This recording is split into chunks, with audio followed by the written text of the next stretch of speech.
Alright, good morning students.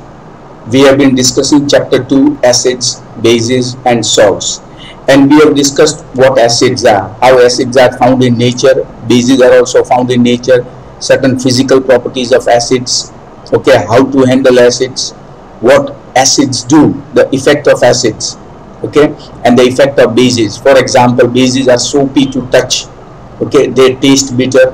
Acids are generally sour in touch or sour in taste, but you have to be careful when handling acids because acids can burn the skin. Okay, so there are certain properties of acids.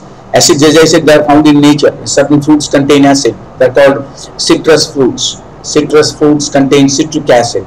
Okay, vitamin C is also ascorbic acid. Vitamin C is scientific name is ascorbic acid, and it is also found in nature in many fruits. For example, lemon, okay, is full of vitamin C, which is also an acid, ascorbic acid. So you see, there are lots of substances in nature which contain acids, and bases are also there. Okay, sodium hydroxide, potassium hydroxide, these bases are they have scientific uses. They are used in the laboratory and also in industrial manufacture. Sodium hydroxide and potassium hydroxide are strong bases. On the other hand, we have got strong acids such as nitric acid, sulfuric acid and hydrochloric acid. These three acids, which are called mineral acids, are very strong acids. You can have diluted form of acids by mixing a little bit of water, but when you add water to acid and acid to water, you have to be very careful. Always add drops of acid to water, not the other way around. Okay, if you take a water in a beaker and you want to acidify it, add a few drops by constant stirring with the help of a glass of water. Constantly stir it and make it diluted. Okay, the water now becomes acidified, but you have to be very careful that it does not splash and cause injury and burns to your hands. Alright, also acids are substances which produce hydrogen ions, H positive ions, or what are called hydronium ions, H3O positive ions, okay, in solutions.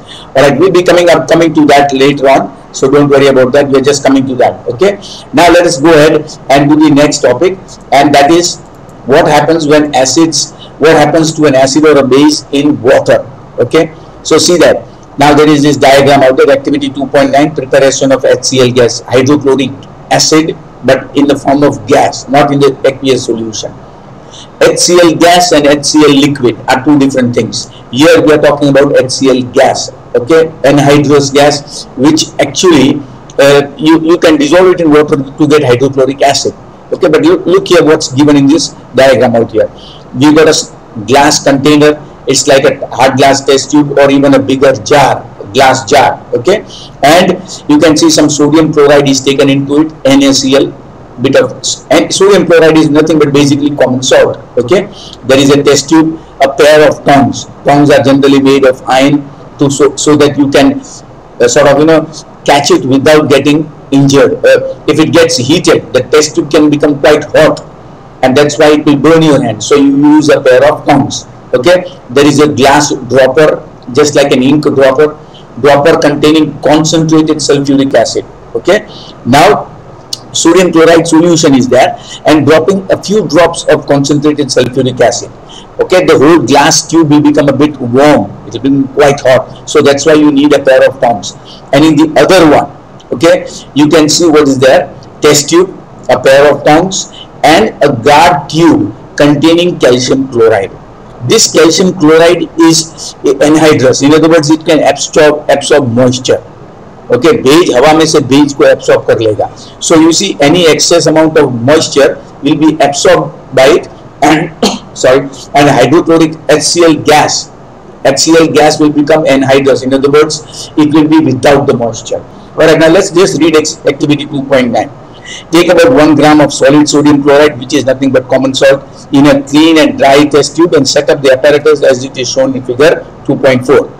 Add some concentrated sulfuric acid to the test tube with the help of a dropper, drop by drop, always very carefully. What do you observe? Is there a gas coming out of the delivery tube? Gradually a gas will come out of the delivery tube, okay, when you add drops to it. As the concentration of drops goes on increasing, more gas will come out. Test the gas, evolve successively with dry and wet litmus blue litmus paper. You see, the test for an acid is blue litmus paper turns red. It means the gas is acidic. So if you take a blue litmus paper, there are two types of papers, blue litmus paper and red litmus paper. If you take a blue litmus paper, sprinkle it with a bit of moisture, with a bit of water, so it becomes blue, sort of moist, and then you dip it or take it close to the test tube. When you take it close to the test tube, it will gradually change color from blue to red, which shows that the gas evolved is an acidic gas, HCl gas. If on the other hand, if red litmus turns to blue, then it's basic. But in this case, of course, blue litmus paper will turn red. Okay, test the gas evolved successfully with dry and wet blue litmus paper, dry as well as wet. Okay, dry paper, it will take a longer time. Wet paper will immediately turn blue or rather red. In which cases does the litmus paper change color? On the basis of the above activity, what do you infer about the acidic character of dry HCl gas and HCl solution? The solution which is in the test tube will also be acidic. Okay, but the gas will be more acidic and it will evolve very quickly. Alright, now move to the teacher. There is just okay, if the climate is very humid, like for example right now in the rainy season, there is a lot of moisture in the air. You will have to pass the gas produced through a guard tube, drying tube. Okay, this drying tube, it will absorb the moisture. Calcium chloride absorbs the excess amount of moisture to dry the gas. This experiment suggests that hydrogen ions in HCl are produced in the presence of water.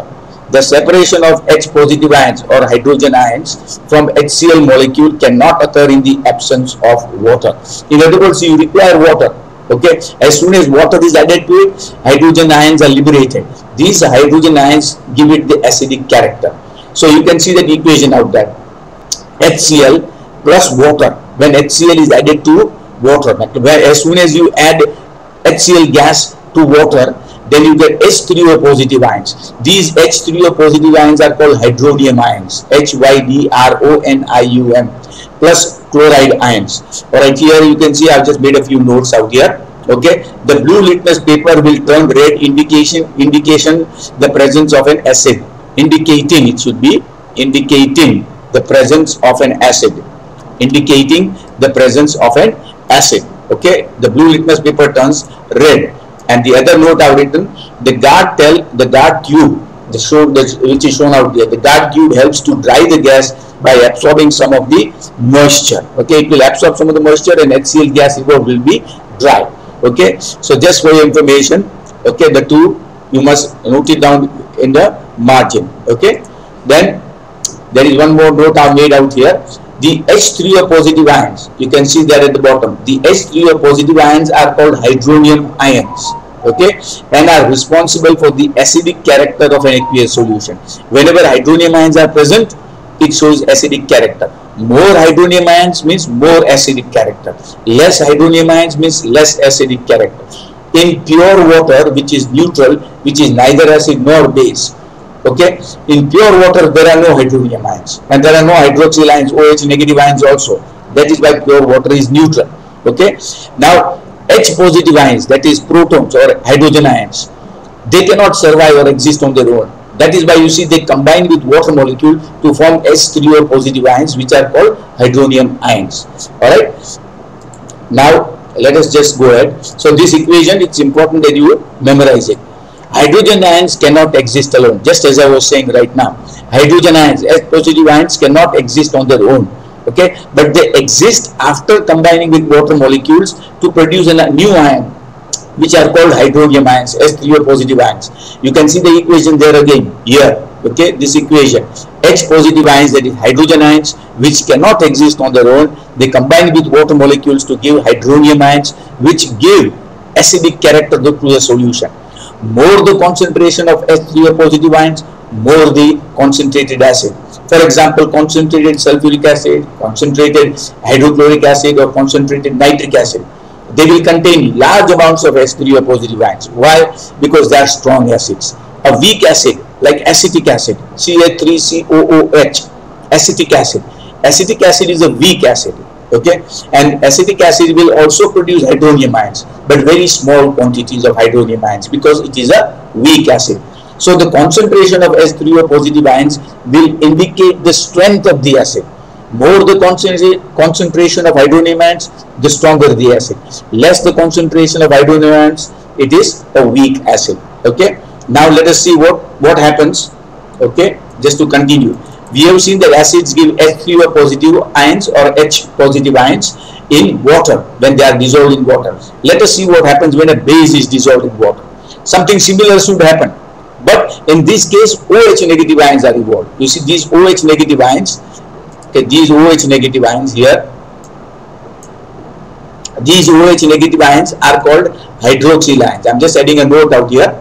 Okay, these hydroxyl ions, these hydroxyl ions are responsible for the basic character of a solution. Okay, hydroxyl give bases their character. Okay, give bases their character. Hydroxyl ions give bases their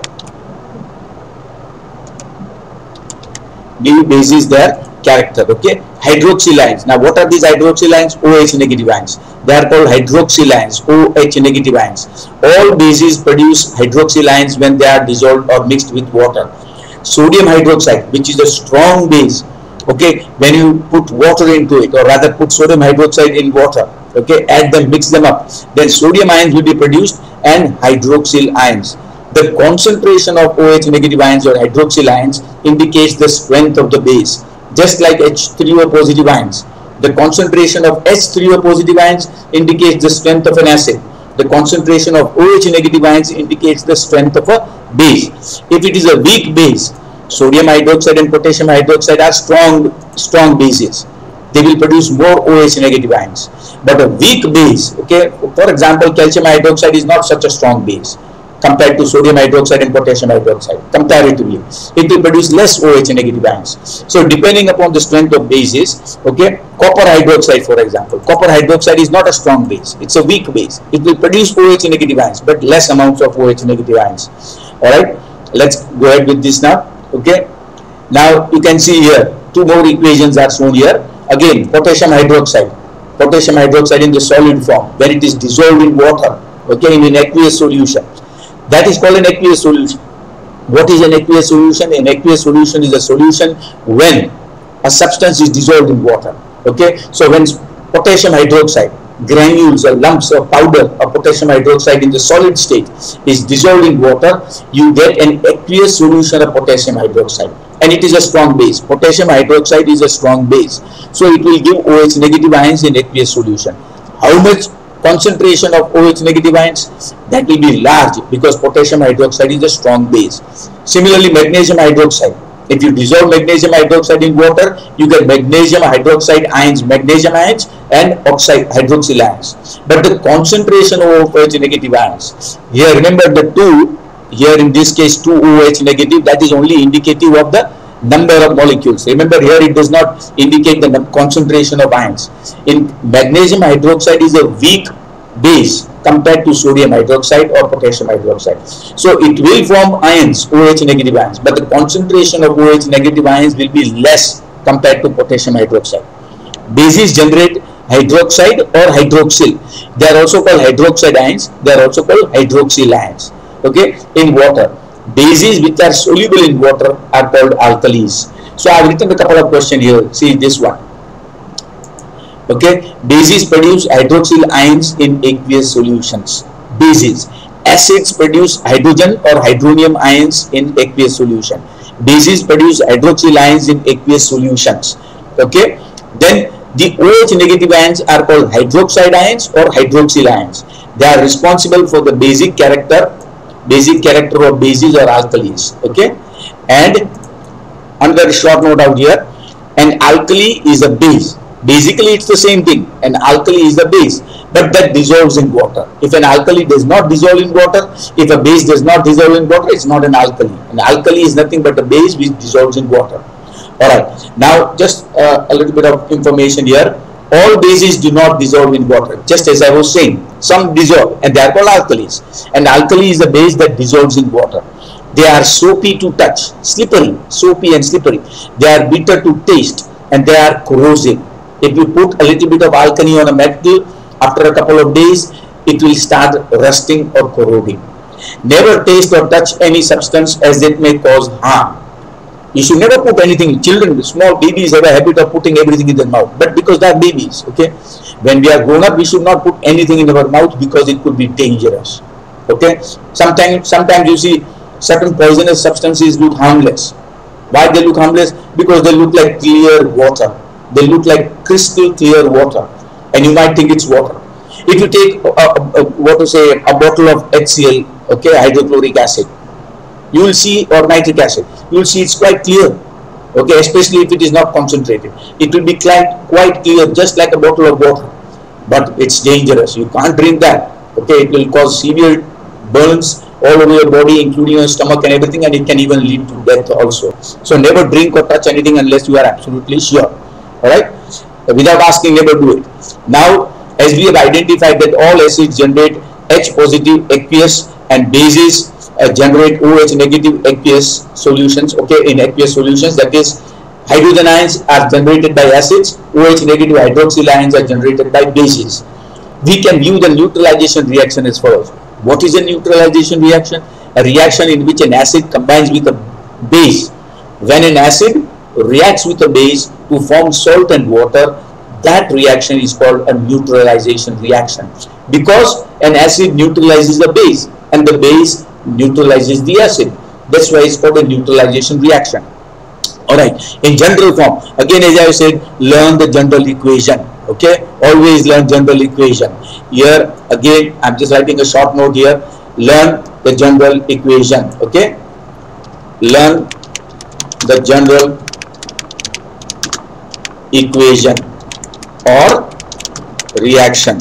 Okay, this general equation or reaction, that is what you should be learning. Never learn all equations, because there are millions of reactions in chemistry. This is a general reaction. What is it? Acid, okay, acid plus base gives salt and water. This is a neutralization reaction. Okay, I can just add it out here. This is a neutralization reaction. Okay, this is the neutralization reaction, and a neutralization reaction is generally, okay, this neutralization reaction is generally very common in chemistry. Okay, this is very common in chemistry. This is a neutralization reaction, and it is extremely common in chemistry. You will come across it frequently if you study chemistry next year. So once again, acid plus base gives salt plus water. Memorize that. Okay, H positive ions plus H combines with the metal, okay, and you get MX, metal plus H, and then after that HOH, that is actually water. So MX is what is MX? MX is the salt of the metal. MX is the salt of the metal. For example, if you take, in case of base, you take sodium hydroxide, okay, then you will get sodium salt. If you take acid as H2SO4, you will get sodium sulfate, salt of sodium. So M is the metal. Okay, so metal salt plus water, HOH, that is H2O. Okay, so always remember this. When an acid combines with base, you get the salt of that particular metal and you get water. Okay, and hydrogen ions combine with OH negative ions to produce water. Alright, now let's proceed further. Let us see what is involved when water is mixed with an acid or a base. When you mix acid, okay, mixing an acid with a base and mixing an acid with water is completely different. Take 10 milliliters of water in a beaker, a glass beaker, take about 10 to 20 milliliters, add a few drops of concentrated sulfuric acid. Concentrated sulfuric acid is called the king of chemicals. It is used worldwide in industries, all kinds of industries, leather industries, and most of the even paper manufacturing industry. Most industries use sulfuric acid, H2SO4, concentrated sulfuric acid, and that's why it's called the king of chemicals. Add a few drops of concentrated sulfuric acid to it and swirl, stir it about, break a beaker slowly, just stir it like that. That's called swirling. Touch the base of the beaker, it will become slightly warm. Is there a change in temperature? Yes. Is this an exothermic or endothermic reaction? It is called an exothermic reaction. And exothermic reaction is the reaction in which heat is given out. Okay, so you will feel the base of the beaker slightly warm. That's why it's called an exothermic reaction. Repeat the above activity with sodium hydroxide pellets, small granules of sodium hydroxide, and record your observation. In case of sodium hydroxide, you will find the beaker becoming slightly cooler because it is an endothermic reaction. Exothermic reaction is the reaction in which heat is given out. The beaker becomes warm, the base of the beaker. And endothermic reaction is the reaction in which heat is absorbed, it is taken in, therefore the surroundings become cool. Okay, now let's proceed further. Okay, there is a red sign out here indicating warning sign displayed on containers containing concentrated acids and bases. You know, when there are large trucks, lorries which carry acids and dangerous chemicals, तो उसके ऊपर एक symbol होता है. Okay, symbol that dangerous, hazardous chemicals. Stay away, be careful. Okay, and even other vehicles are, you know, requested to be away from the tanker because anything can happen. An accident can happen on the road. So that's a warning sign whenever hazardous chemicals are stored or moved around. Alright, I've written a couple of things here. Okay, acid must be added to water slowly. Okay, again I'm writing here, see, read it carefully. An acid must be added to water slowly and not the other way around. Don't add water to the acid. Okay, this is very important, and otherwise there may be splashing and cause severe burns on the skin. So drop by drop, gently add the acid to water and not water to the acid. Alright, that's one important aspect. And the other one here, an exothermic reaction is a reaction in which heat is generated, it is given out or evolved, while an endothermic reaction is a reaction in which heat is absorbed. ठंडा हो जाता है. Okay, heat में गर्मी पैदा हो जाती है.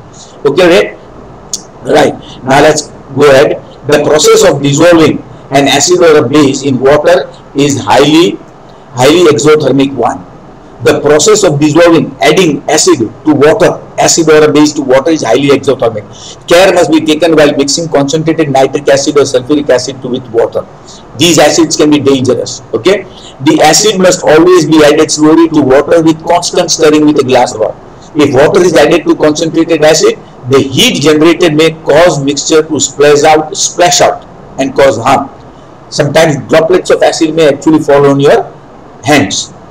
Okay, the glass container may also break. If excess heat is there, the glass container can break due to excessive local heating. Look out for warning signs on the can of concentrated sulfuric acid on the bottle of sodium hydroxide pellets. Sodium hydroxide also it's an exothermic reaction. Endothermic reaction, I'll give you an example of an endothermic reaction. When nitrogen and hydrogen are mixed together, we get ammonia. Okay, endothermic reaction. Exothermic reaction, दोनों exothermic reaction है. कौन से? Okay, adding an acid to water, exothermic.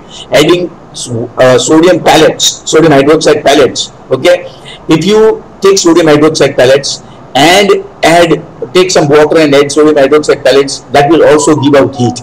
Both are exothermic. But an endothermic reaction, an example, if you take nitrogen and hydrogen and they are allowed to react to form ammonia gas, NH3. H2 plus N2 gives 2NH3, twice the molecules of ammonia. That is an endothermic reaction. In that case, there is a cooling sensation because heat is absorbed. So the formation of ammonia is an endothermic process. Alright. So yes, then let us take further. Mixing an acid or a base with water results in the decrease of concentrations of iron. That is both. When you add acid to water, the concentration of H3O positive, hydronium ions, also decreases. That means the substance becomes diluted. This process is called dilution. So if you want to dilute an acid, add acid to water and it will become diluted. In the same way, sodium hydroxide, when water is added, it will become diluted. This process is called dilution by adding water. And of course, OH negative hydroxyl ions concentration will decrease. Such a process is called dilution, and the acid or a base is said to be diluted. Alright, two things written out here. What is dilution? This paragraph.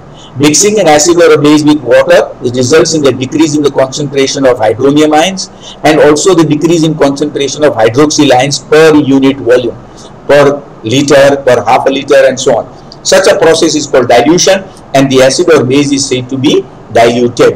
Alright, and there is one more, as I have already written out here. An exothermic reaction is the reaction in which heat is generated, or evolved, while an endothermic reaction is a reaction which heat is absorbed. Okay. Now, just to go a little bit further, there are some questions. Again, as I said, okay, these questions I have already dealt with them in the PDF. As soon as I finish taking you through this lesson, then I will send the PDF. And all those who have already who received PDF, they know that PDF must be copied down in a notebook. Question answers are already there. Okay, just make sure you use it properly. That's all. Alright, how strong are acids or base solutions? You see, the strength of an acid or a base solution depends upon, as we have already learned, on the concentration of hydronium ions and the concentration of hydroxyl ions. More the concentration of hydronium ions, the stronger the acid. Less the concentration of hydronium ions, weaker the acid. That is why acetic acid is a weak acid, whereas HCl acid and H2SO4 and HNO3, nitric acid, they are all strong acids. Potassium hydroxide, sodium hydroxide, they are strong bases because they generate more hydroxyl ions in aqueous solutions. On the other hand, magnesium hydroxide is a weak base. Alright, we know how acid-base indicators can be used to distinguish between an acid and a base. We have also learned in the previous section about dilution and decrease in concentration of hydronium and hydroxyl or hydrogen ions. Can we quantitatively, okay, give a number to it, find the amount of these ions present in a solution? Can we judge how strong an acid or a base is? Okay, see, for example, if you take a test of science, the student who gets the highest marks is supposed to be the best. Alright, so by giving marks, giving numbers, okay, we actually quantify it. In the same way, we want to quantify an acid or a base. How strong is the acid, how strong is the base? By giving it numbers. And that number, okay, is an universal indicator of strength of an acid or a base, and that scale of measurement is called the pH scale. Okay, so the pH scale is used worldwide. It is a universal scale. It is used to indicate the strength of an acid or a base. The pH scale ranges from 0 to 14. 0 being a very strong acid, 14 being a very strong base. Okay, but the opposite is also true. If it is 0, pH is 0, means the acid is very strong, base is very weak. If pH is 14 on the other end of the scale, 14. If pH is 14, it's a weak base, or rather strong base but a weak acid. Okay, weak acid but a strong base. Weak acid and strong base, opposite sides. Okay, so we can do this by making use of a universal indicator, which is a mixture of several indicators. Again, I have written questions out here. Okay, what is a universal indicator? It is a mixture of several indicators. Okay, the universal indicator shows different colors at different concentrations of hydrogen ions in a solution. There is a strip. Okay, generally these universal indicators are available in different ways. There are strips on it, and as the color changes, the concentration of hydronium ions is different. So, for example, the color is very strong, it indicates the strength of the acid. Universal indicators are basically very easy to use. Okay, they are also less like blocking, or rather they are just like litmus papers. A scale for measuring hydrogen ion concentration is called the pH scale and has been developed. Alright, I'll carry on with this lesson. I just got a few people out here. I'll carry on with this lesson tomorrow and we'll be able to complete it. We'll start from strength of acid and base tomorrow. Okay. Meanwhile, please make sure you go through this lesson carefully. Go through the video, see the entire video, make any comments you want to, and above all, okay, that maths lesson trigonometry which I have sent to you, copy the exercise down in your notebook. Thank you and have a nice day.